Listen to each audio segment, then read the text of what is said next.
आगे यहाँ पे कुछ एंटीबायोटिक की दवाई है जैसे कि एजिथ्रोमाइसिन है, then amoxicillin potassium clavulanate lactic acid bacillus tablet है, देन यहाँ पे सेफिक्सिम टैबलेट है। तो ये सभी एंटीबायोटिक दवाई है जिसमें पहली जो है वो एजिथ्रोमाइसिन टैबलेट है। तो ये एंटीबायोटिक है, मतलब कि बैक्टीरियल इन्फेक्शन में दिया जाता है, जिसमें देखे तो टॉन्सिल की सूजन की कंडीशन में दिया जाता है, देन साइनस की सूजन है, साइनोसाइटिस की कंडीशन है, कान नाक और चमड़ी है, इन सभी का इन्फेक्शन की कंडीशन में दिया जाता है। जैसे कि कान का इन्फेक्शन होता है उसको बोलते हैं ओटाइटिस, फेफड़ों का इन्फेक्शन का कंडीशन है जैसे कि न्यूमोनिया का कंडीशन है तो उसमें दिया जाता है। उसके अलावा दूसरी दवाई है यहाँ पे amoxicillin potassium clavulanate lactic acid bacillus tablet है। तो यहाँ पे ये भी एंटीबायोटिक ही है, जिसमें देखे तो यहाँ पे 3 दवाइयाँ मिक्स है, जहाँ पे एमोक्सिलिन है वो एक प्रकार की एंटीबायोटिक है, देन पोटेशियम क्लेवुलिनेट है वो एक प्रकार का बेटा लैक्टेमेज इनहिबिटर है, मतलब कि जो एंटीबायोटिक का कार्य है उसको बढ़ाता है, और कुछ बैक्टीरिया होते हैं जो कि एंटीबायोटिक को रेजिस्ट करते हैं, मतलब कि एंटीबायोटिक उनके ऊपर काम नहीं करती तो वैसे बैक्टीरिया को रोकता है। देन यहाँ पे तीसरा कंटेंट है लैक्टोबैसिलस। तो यहाँ पे क्या रहता है कि जो एंटीबायोटिक है और ऐसी दवाइयाँ रहती है वो यहाँ पे हमारा डाइजेस्टिव सिस्टम है उनको अपसेट करता है, मतलब कि जो हेल्दी बैक्टीरिया होते हैं उनको किल करता है, उनको मार देता है। इस कंडीशन की वजह से क्या रहेगा कि यहाँ पे लैक्टोबैसिलस ये जो है वो गट फ्लोरा होता है, मतलब कि हेल्दी बैक्टीरिया को रिप्लेस करता है, रिस्टोर करने के लिए यहाँ पे ये कंटेंट होता है लैक्टोबैसिलस। यहाँ पे इस टैबलेट में आप देख सकते हो 625 LB लिखा है, तो LB का मतलब होता है लैक्टिक बैसिलस, ओके लैक्टोबैसिलस, और यहाँ पे 625 इस वजह से है कि जो एमोक्सिलिन है उसका वैल्यू है वो यहाँ पे 500 mg है, और जो पोटेशियम क्लेवुलिनेट है इसका वैल्यू यहाँ पे आप देख सकते हो 125 mg हो गया है ना, 625 mg, ओके।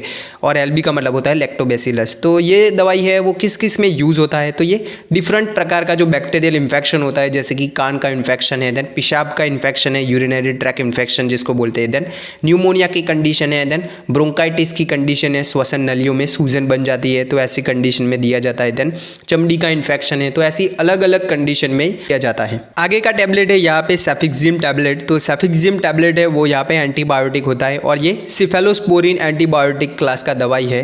तो यहाँ पे ये बैक्टीरियल इन्फेक्शन की कंडीशन के सामने दिया जाता है, जैसे कि श्वसन तंत्र का इन्फेक्शन है जिसमें देखे तो न्यूमोनिया की कंडीशन है, तो ऐसी कंडीशन में दिया जाता है। देन यहाँ पे ये यूरिनरी ट्रैक इन्फेक्शन है, पेशाब की नली में इन्फेक्शन है तो उसमें दिया जाता है।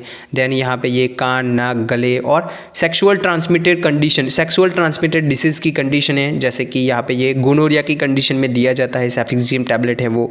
उसके अलावा देखिए तो यहाँ पे ये किडनी है, ब्लेडर है, उन सभी के इन्फेक्शन की कंडीशन में भी दिया जाता है। देन आगे का दवाई है यहाँ पे आप देख सकते हो dicyclomine hydrochloride and paracetamol tablet. तो हमने आगे बोला कि जो डाइसाइक्लोमिन होता है वो एक एंटी कोलिनर्जिक होता है, मसल जो कि मांसपेशियों को रिलैक्स करता है वैसी दवाई होती है। और यहाँ पे ये पैरासीटामोल है वो दर्द में दिया जाने वाला दवाई है। तो यहाँ पे लिखा ही है कि एंटी स्पाज्मोडिक और एनाल्जेसिक दवाई, मतलब कि जो स्पाज्म की कंडीशन होती है, मसल मांसपेशियों का कॉन्ट्रैक्शन होता है उस कंडीशन में, मांसपेशियों का संकोचन होता है उस कंडीशन में दिया जाने वाला दवाई है। तो ये किस किस कंडीशन में दिया जाता है, तो ये पेट दर्द की कंडीशन में दिया जाता है, देन आंत के अंदर ऐसे दर्द होता है, किडनी का दर्द होता है, पित्ताशय के कारण पेट के अंदर दर्द होता है तो उस कंडीशन में दिया जाता है। देन डिसमेनोरिया की कंडीशन है, मतलब कि पेनफुल मेंस्ट्रुएशंस, पीरियड्स पेन के कंडीशन में भी दिया जाता है ये जो दवाई है वो। देन आगे का दवाई है यहाँ पे एम्लोडिपाइन और एटेनोल टैबलेट। तो ये जो टैबलेट है वो हाई बीपी में दिया जाता है, जब ब्लड प्रेशर है वो ज़्यादा बढ़ गया है तो उस कंडीशन में दिया जाने वाला दवाई होता है। तो यहाँ पे एम्लोडिपाइन है वो यहाँ पे खून की नलियों को रिलैक्स करता है जिसकी वजह से जो प्रेशर है वो कम हो जाता है। और जो एटेनोलोल है वो यहाँ पे हृदय की हार्ट रेट है, मतलब कि हृदय की गति है उसको स्लो कर देता है, कम कर देता है, तो ऐसे ये बीपी को कंट्रोल करता है। आगे का टैबलेट आप देख सकते हो यहाँ पे क्लोपिडोग्रिल टैबलेट है, जो कि यहाँ पे ये एंटी प्लेटलेट दवाई होता है। एंटी प्लेटलेट मतलब क्या, तो एंटी प्लेटलेट मतलब कि जो खून को पतला करे, ब्लड थिनर जो होता है दवाई, वैसी दवाई है। और ये जो दवाई है वो क्या करता है कि जो खून के क्लॉट्स बन जाते हैं, खून के थक्के बन जाते हैं, उनको रोकता है, ओके, वो बनने से रोकता है। और ये हार्ट अटैक की कंडीशन है, देन स्ट्रोक की कंडीशन है, उनके रिस्क को कम करता है। इसके अलावा देखें तो ये दवाई है वो पेरिफेरल वास्कुलर डिसीज की कंडीशन होती है। क्या होती है इसके ऊपर हमने पर्टिकुलर वीडियो बनाया है तो वो देख सकते हो आप। तो इस कंडीशन में भी दिया जाता है।